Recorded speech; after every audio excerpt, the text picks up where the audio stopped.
பவுல் சொல்றாரு, நீ கர்த்தருடைய அச்சு அடையாளங்களை தரித்துக் கொள்ள வேண்டும் என்றால் எல்லாம் செய்து ஒன்றிலே நீ தவறுகிறாய் பார்த்தாயா, அதை சரி செய்ய வேண்டும்.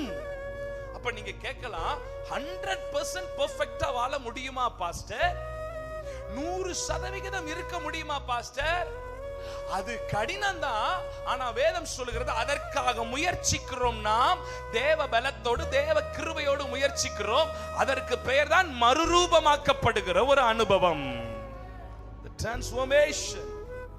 நான் என்ன சொல்றேன்னா, வருஷம் கர்த்தருடைய பிள்ளைகளை பார்க்கும் பொழுது குணங்கள்ல செயல்கள்ல மாற்றம் வரணும்ல, அதுக்கு பேர் தான் மறுரூபம்.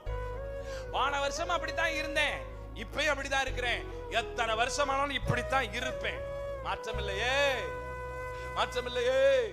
போன வருஷம் இந்த குணம் எனக்குள்ள இருந்துச்சு பாஸ்டர், இந்த வருஷம் இந்த செய்தியின் மூலமா ஒப்பு கொடுத்து நான் விட்டுட்டேன் பாஸ்டர், இனி எனக்குள்ள அது இருக்காது பாஸ்டர். அது மறுரூபத்தின் அடையாளமாக இருக்கிறது.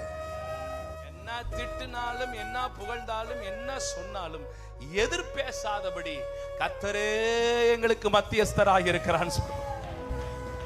அவன் சிலுவையில் அறையப்பட்டான்.